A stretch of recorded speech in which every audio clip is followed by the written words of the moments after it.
the younger one would be the one that Isaac even tried to rebel against God's plan, but it worked out that Jacob became the one blessed. And then, of course, Jacob has 12 sons, and one of them is very important, Joseph. And he's the one that ends up being in Egypt, sold by his brothers, and all the things that happen in Egypt. But that's how they end up in Egypt, and God saves them while they're in Egypt, because that's where the 7 years of plenty followed by the 7 years of famine, and Joseph was able to interpret that dream. Pharaoh puts him in charge. So that's a way that God was able to save the nation of Israel, because he knew these years of famine were coming. So they're in Egypt. That gets you to the book of Exodus. And of course, at first, the Pharaoh and everybody's appreciative of what the Israelites do to save the nation of Israel and make them the most powerful kingdom on earth, because they had all the food and they were able to sell it to people, and eventually they owned everybody's land and everybody's stuff. So they appreciated Israel, but eventually over time, as time went on, there became a Pharaoh that did not know Joseph and did not appreciate what they did, and they began to be jealous of the Israelites because they were multiplying faster. God determines who's going to have healthy babies and who's not. God determines who lives, who doesn't. Well, the Israelites went from 70 to 67 to 73, according to what numbers you use, to almost 2 million in a very short period of time. Well, that scared the Egyptians, and they said, if we don't do something, one day they're going to be more powerful than us. So that's when the Egyptians began to enslave them and use them to make bricks and build all their pyramids and temples and things. So that's still in Exodus. Now from that, we know that they still multiplied even as they were slaves. Pharaoh's upset about that. Oh, I'm supposed to turn this on, by the way. All right, there we go. I'm on. Sorry. Genesis. Well, what you have is the Israelites kept multiplying even while they were in slavery. So then the Pharaoh comes up with a law that all the male babies are to be killed. And of course, that leads to Moses being put in the Nile River in a little basket, an ark, which of course is connected to Noah, which is also connected to Jesus Christ. But Noah is eventually found by Pharaoh's daughter. Moses is found by Pharaoh's daughter, raised to be eventual Pharaoh. But he knows who he is, because remember, he was weaned by his mother. Pharaoh's daughter said, I need to find some Hebrew to nurse this one. And of course, Moses' sister, Miriam, said, I know someone that'll do that for you. And so God blessed that family. And so Moses was actually raised by his mother for a while. But then he went to go be trained to be an Egyptian. But he never forgot his roots. And so eventually, he tried to rescue some Israelites that were being beaten by an Egyptian. And he killed the Egyptian, but the Israelites, didn't appreciate him. They didn't recognize his leadership. Of course, the Pharaoh then wanted to kill him, so he leaves thinking, I thought I was going to be the savior of the Israelites, but I'm not. So for 40 years, he went through the desert, ended up in Midian. It's called Midian, and he's there, and he becomes a shepherd, gets married, has children, and then one day as he's shepherding, he sees a burning bush, and then that's when God says, I want to go. I have seen my people suffering in Egypt, and I'm going to send you there, and you're going to rescue the people. And of course, Moses said, I can't do it, and God said, yes, you can. Moses said, I can't. God gets mad. Moses says, I can now. But he uses Aaron to work with him, his brother. So they go, and of course, the 10 plagues, and eventually at the Passover, the angel of death comes, and all the firstborn die. The Egyptians send the Israelites away, and people pick up on that, but they miss something very important. God had told Abraham that they were going to be there for 4 generations, 400 years. And he said that when they leave, though, they were going to plunder the Egyptians. And that's what happened on their way out. The Egyptians gave the Israelites all kinds of clothes and gold and silver and all this. And while they're in the wilderness with all of this wealth, all this sheep, all this cattle, all this wealth, God tells them to build a tabernacle. And the tabernacle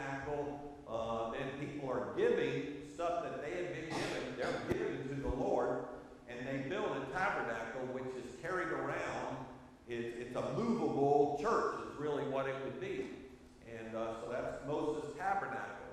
And people were so willing to give to it, Moses basically said, don't give anymore. I hope I can say that this Sunday at Heritage Day. Y'all gave too much, don't keep giving. But Moses did that. They built the tabernacle. Now that's Exodus. And then God is telling them in Leviticus how to use that tabernacle and what offerings and how to go. So he's telling the priests what they're to wear, how they're to perform their duties, so that these Israelites who for 400 years had been learning from the Egyptians how to worship cats and snakes and rats and all kinds of insects, now all of a sudden God's saying, I'm not like any of those other gods. This is the way I want to be worshipped. And so at the end of Exodus and all of Leviticus is to get them to know how to worship this God while they're out there in the desert. Now all of this would be about a year's time frame, and they were ready to go into the promised land. That's when Numbers start. And God tells them to count all their mighty men, and he positions all their army, like I said, in a cross. It would be about 6 miles wide, well, 3 miles wide, 6 miles long cross. And he said, I want you to march in this. And the tabernacle, of course, where the dwelling of God would be right in the center, which of course would be Christ on the cross. And he said, march, and you will have victory. And then they're to go up to the promised land, and they sent 12 spies in, one from each of the various tribes, and they send them in. Well, those came back, and 10 of them said, we can't do it. But 2, Caleb and Joshua, said, we can. But the people believed the testimony of the 10 and rebelled against God. And so God said, you're not going to go in. Now, where we are here on page 6, question number 8, is the rest of Numbers is what happens for the next 40 years that they're wandering around in the wilderness. That's where we're at right now. They're not allowed to go in. Now, God said, I'm not going to let you in until you all die. So this is what's happening to them while they're wandering around for 40 years. Deuteronomy starts when the next generation is standing there ready to go in again. And God said, don't rebel against me like the last generation did. Here's what I want you to do. So we'll get into Deuteronomy hopefully next week or the week after. All right, so what was the main purpose of the tithe? See, God gave them some commands to do while they're out there in the wilderness. And one of the things was to tithe. What was the main purpose of that? Hey, the Levites were not allowed to farm, and they were not allowed to take care of sheep or cattle. Their primary job was to know the law, teach the law, and run the tabernacle so that people would be properly worshiping God. That was their full-time job, and so people were to tithe in order to make sure they took care of those that were fully in service for the Lord. So what does the Lord say about ministers of the church in 1 Timothy 5:17 and 18? So you should pay them twice what you put down on the sheet, correct? No. What does that mean? What does it mean they're worthy of a double?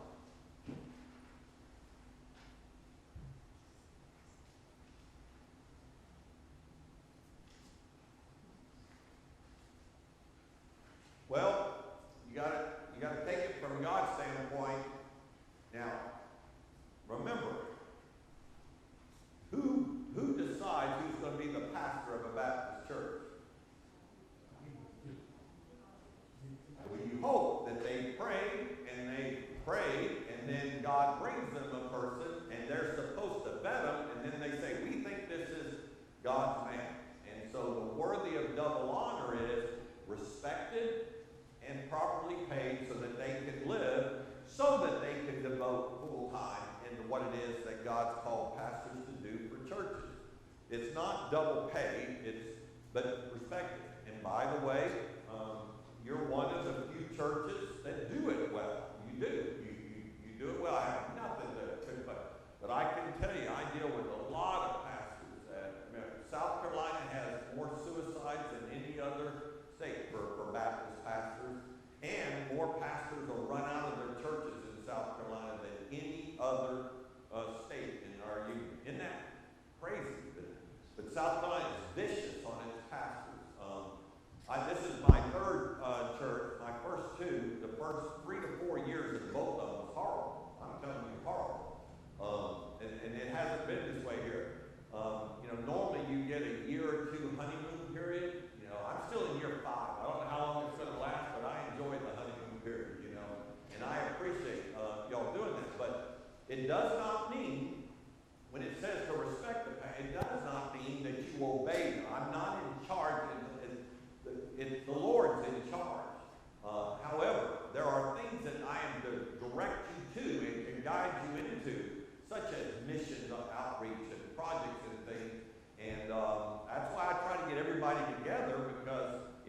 got a great idea of how we can obey God's word and get people saved in Loris and in South Carolina and in the United States and throughout the, if you've got great ideas, I'd like to hear it. My job would help lead and get the church organized to do the great ideas. But all the great ideas won't come from me.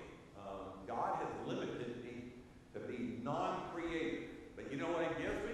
He gives me some leadership skills that once I hear a good idea, I don't mind working hard to make it turn out. You see what I'm saying? But where did the good ideas come from? Hopefully the Holy Spirit is working through y'all, and then we then use all of our gifts and skills to work together. And a pastor that does it, the Bible just says, respect him, take care of him, and then you keep a pastor and don't have to keep looking for one. You know, there's some churches in our area, some of you know it, since I've been here just now, about to be 5 years. Some churches have had 3 pastors already since I've been just here for 5 years. Just imagine how long it takes to get used to us crazy people, and then you have to get another one and get used to him, and then another one. You know, it's better to just hang on to the crazy one you got. All right, 10. I didn't hear an amen or anything down there. I think we're going to keep. We'll see. We'll see. In our real world today, the nation of Israel is currently collecting and cloning as many red peppers as possible. By the way, you know who came up with cloning? Who discovered that? The Jews. And you know who came up with aspirin? The Jews. You know who came up with X-ray? The Jews. You know who's won almost every Nobel Prize just about there is for medicine and science? The Jews. They're the blessings to the world, just as God said. But they really worked hard on cloning because they needed red heifers. Why do they need red heifers? That's the only way that you can purify priests. So you see, before the priest can then start doing all the things to help bless the rest of the people, there's a special ceremony they have to go through, each one of them, and it requires the blood of red heifers. Well, if you're going to have somewhere between 100 to 200,000 priests, you need a lot of red heifers. And there were only a few of them in the world in the 1970s. Only a few of them. And now they've got thousands upon thousands. And most of them are in Israel because they're getting ready to rebuild their temple. It's coming, guys. It's coming. Number 11. What did Moses and Aaron do which caused God to forbid them to enter the promised land?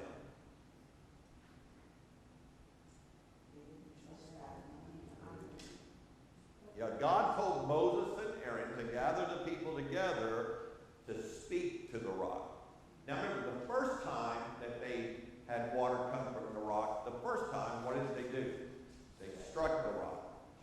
All right, well guess what? When you're first saved, when you first come and you're first saved, you come to the realization that Christ died for you, that he had to suffer for you. Now, guess what? The next time you come back, you don't come back. That's why I don't wear and never will wear a cross with Jesus hanging on it. He ain't hanging on the cross for me. He's risen from the dead. He's seated at the right hand of the Father, never to be struck again. So there's a representation here, and Moses misrepresented it amongst the people. For the one hand, he struck the rock. Why do you think he struck the rock when God said to speak to it?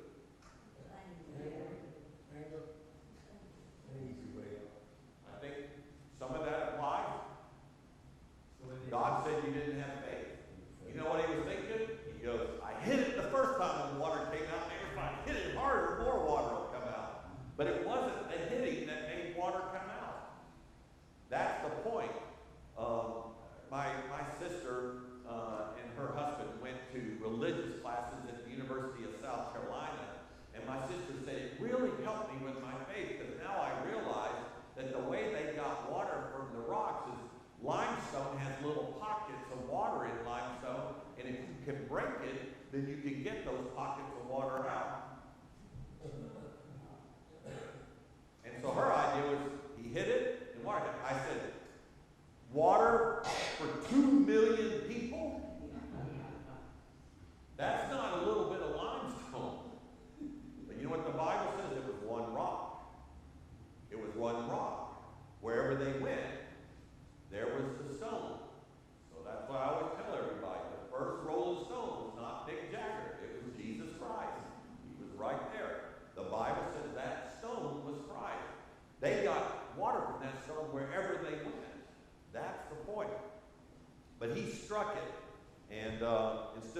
speaking to it. And he actually struck it twice. And then he made a statement. He said, must we bring water out of this rock for you? We. He took credit for what God had done. You've got to be very, very careful to say, look what we did to save such and such amount of people. No, we worked hard, but in the end, who determines whether or not our work amounts to anything? God. God gets the credit. God gets the glory. So he was stealing glory from God. Number 12. The Edomites were relatives of the Israelites. See, that's the Edomites. Who are the Edomites? Where did they come from? Esau. There you go. Remember I told you Jacob and Esau? Well, Esau didn't get the blessing. Jacob did. And so down the line, those family lines hated each other and fought each other on a regular basis. And so those were the Edomites. Now, what did the Edomites do when the Israelites asked permission to pass through their land? Yeah, and see, I know some of y'all's favorite book in the Bible is Obadiah.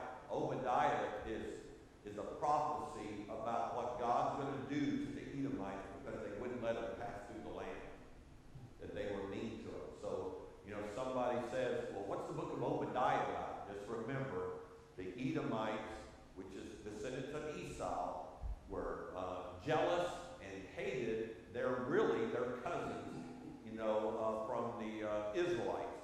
And so God said because of that, he was going to destroy them and wipe them off the planet, and there'd be no more Edomites. And so there are none today. How did God eventually deal with the meanness of Edom against their relatives, the Israelites? Destroyed them from the face of the earth. Now we get into the new generation. But, we're leading up into that. But what caused God to send venomous snakes to bite the Israelites?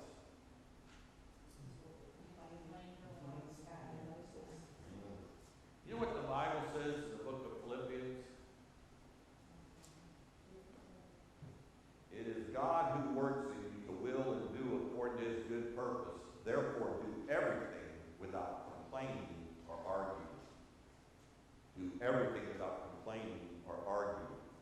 And God does not like gripers. God does not like critical people. He doesn't.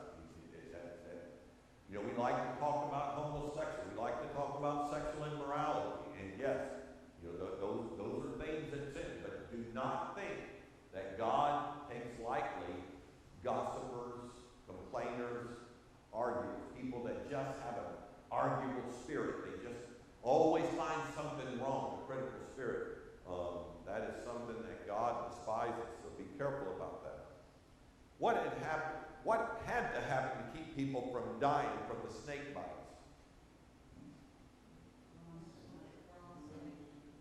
Now just imagine, remember there's millions of people, not just a few, millions. And now these snakes are all over and people are being bitten and they're dying and everybody's upset and they're crying to Moses saying, do something, do something. And Moses cries out to God.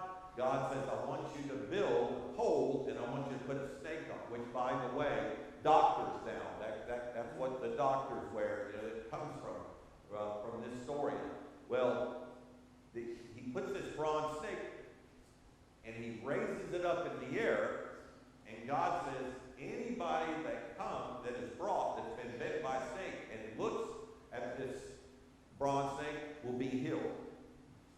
Now, I wonder how many people said, I need a doctor. I need to go back to Egypt and get a good doctor. I need this and I need that. And I ain't going out and looking at those stupid bronze bullets. Moses' fault we have these snakes. He led us into this snake-infested desert. I ain't going out there for blah, blah, blah. What would happen to them? They died. But the ones that said, what else do I have to do? Nothing. You just need to look at it. That's all? Well, that just sounds too easy. It sounds too easy. Well, the bottom line is they had sinned, and yet God put this bronze snake. Now, what does the bronze snake represent? Christ. And Jesus said that as much in John chapter 3. Now in John chapter 3, we all know, for God so loved the world, he gave his only begotten Son, that whosoever believed him. But before he even says that, he says, like Moses lifted up the serpent in the wilderness, so shall the Son of Man be lifted up. And so today, what are we trying to do, even in judgment? We're trying to get people to look to the cross. The bronze represents the judgment of God. The snake, sin. And so Jesus became sin for us. He took all of our sin upon himself. And so that's what this is all representing. And that's all they had to do to be cured. But some rejected it. So easy for them to be healed. But yet they rejected it. And the same now in salvation. And so in John 3, there on the next page, number 3, Jesus claimed that he must be lifted up like the bronze snake in the wilderness, that those who look at him, put their faith in him, will have eternal life and be healed from the poisonous bites of sin. All right, number 4, in Numbers 22, we find the king of Moab wanted to curse the Israelites. Who are the Moabites?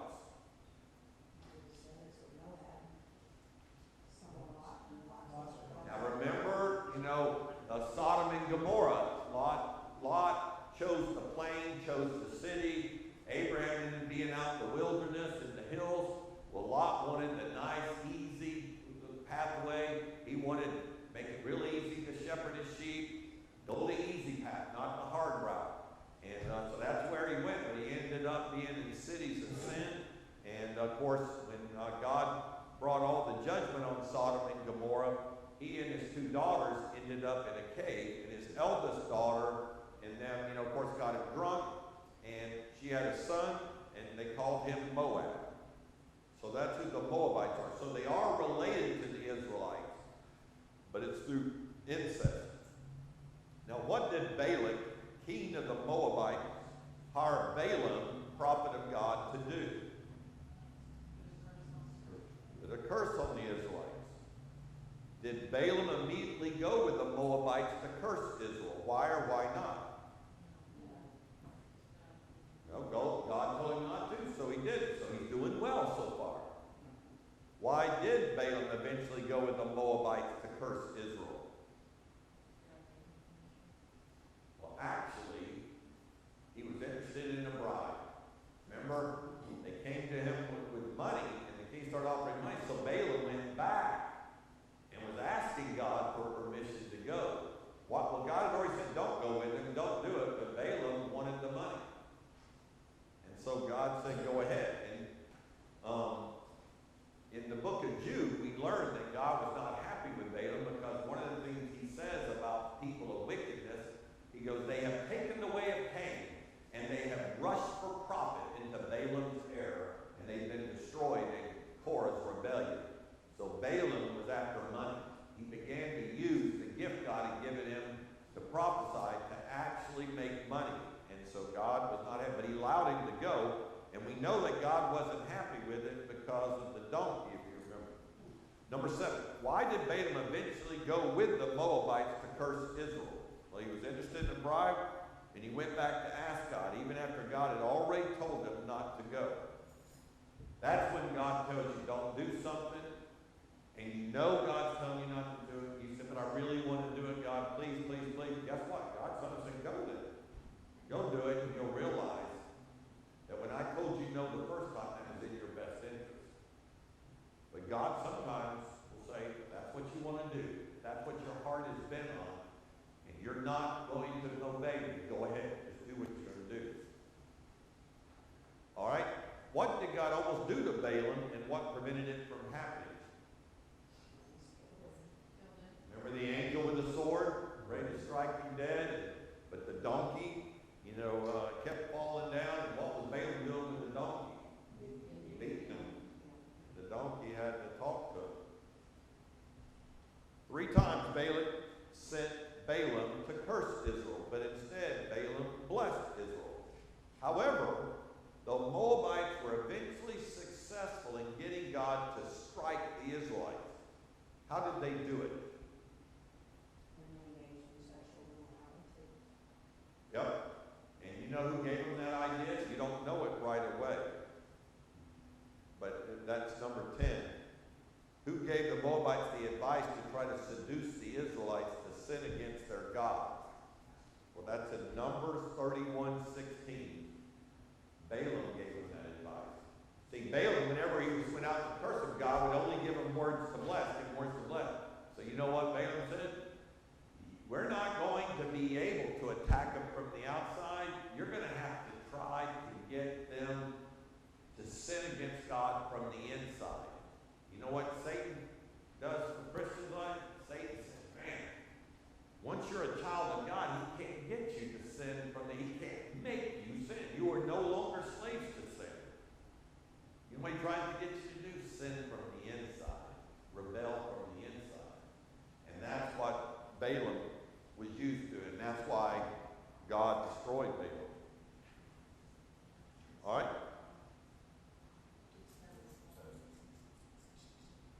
It's 7. All right.